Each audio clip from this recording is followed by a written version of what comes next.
그는 20살에 서울대에 입학하고 곧장 재단보조공으로 위장 취업해 청계천 공장에서 일했다.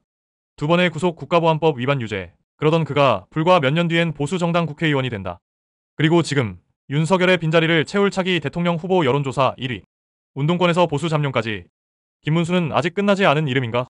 제1부 목사 아들 공장 노동자가 되다. 김문수는 사남 3녀 중 여섯째로 태어난다. 그의 집은 작은 교회를 운영하던 아버지 덕분에 늘 성경 말씀이 끊이지 않았지만 삶은 가난하고 고단했다. 우리는 너무 가난해서 군고구마 한 개를 형제들끼리 돌려 먹었어요.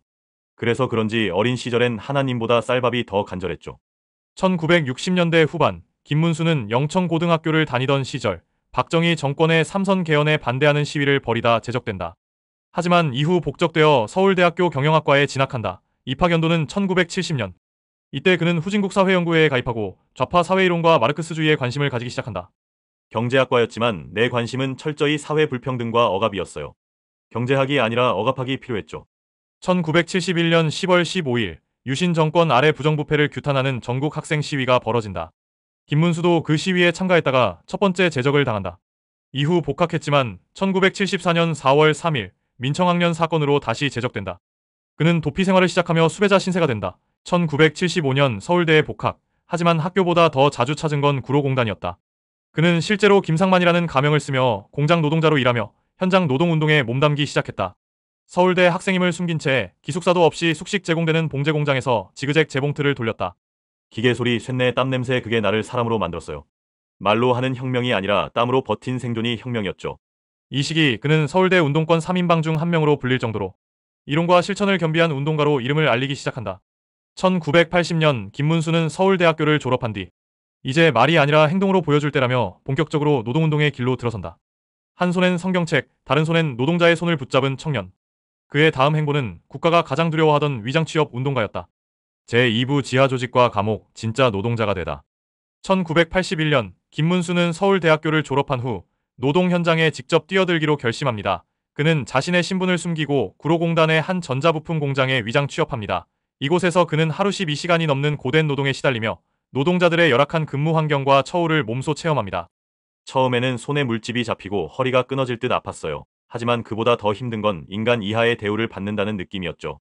이 시기에 김문수는 노동자들과의 신뢰를 쌓기 위해 그들과 함께 먹고 자며 그들의 삶을 공유합니다. 그는 노동자들의 애환을 직접 듣고 그들의 권익을 대변하기 위한 방법을 모색하기 시작합니다. 1982년 김문수는 노동자들의 권익을 보호하고자 하는 열망으로 서울노동운동연 합선호련 결성에 참여합니다. 선호련은 노동자들의 권리를 옹호하고 민주화 운동을 지원하는 지하 조직으로 김문수는 이 조직에서 핵심적인 역할을 맡습니다. 우리는 노동자들이 스스로의 권리를 찾을 수 있도록 돕고 싶었습니다. 그들이 더 이상 억압받지 않도록 말이죠. 그러나 이러한 활동은 정부의 감시와 탄압의 대상이 됩니다. 1985년 9월 김문수는 선호련 활동과 관련하여 국가보안법 위반 혐의로 체포됩니다. 그는 혹독한 신문과 고문을 견뎌야 했습니다. 손가락 사이에 연필을 끼우고 비트는 고문을 당했어요. 그 고통은 이루 말할 수 없었죠. 하지만 동지들을 배신할 수는 없었습니다. 1986년 김문수는 재판에서 징역 1년 6개월을 선고받고 복역합니다.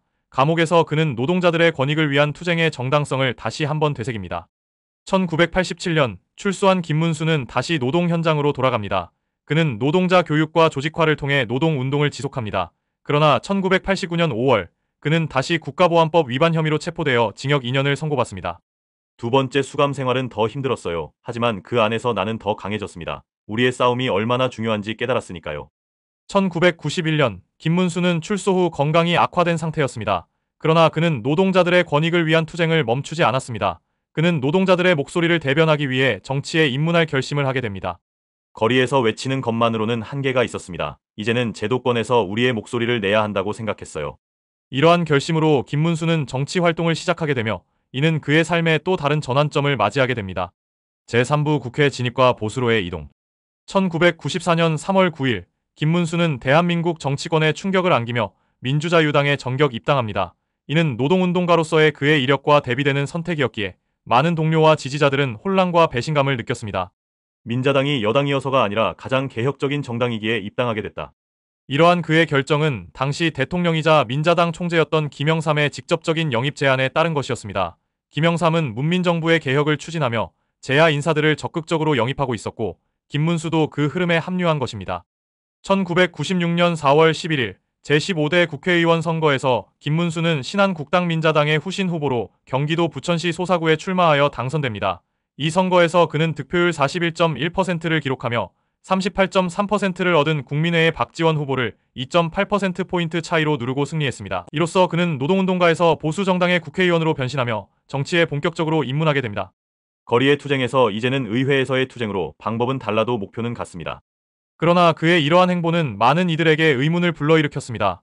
과거 노동운동을 주도하던 그가 보수정당에 입당한 것은 예상 밖의 일이었기 때문입니다. 이에 대해 김문수는 노동자의 권익을 실질적으로 향상시키기 위해서는 제도권 정치에 참여하여 변화를 이끌어내야 한다고 설명하며 자신의 선택을 정당화했습니다. 2000년 4월 13일 제16대 국회의원 선거에서 김문수는 다시 한번 부천 소사구에서 출마하여 득표율 55.6%로 당선되며 재선에 성공합니다. 이 선거에서 그는 한나라당 소속으로 출마하여 새천년민주당 후보를 큰 격차로 이겼습니다. 부천 시민들의 신뢰에 감사드리며 더욱 낮은 자세로 국민을 섬기겠습니다. 이 시기에 김문수는 노동운동가에서 보수 정치인으로의 변신을 통해 자신의 정치적 신념과 현실 정치 사이에서 균형을 찾으려 노력했습니다. 그러나 그의 이러한 변화는 지지자들 사이에서 다양한 반응을 불러일으켰으며 그의 정치적 행보에 대한 평가도 엇갈리게 되었습니다. 구독과 좋아요 부탁드립니다.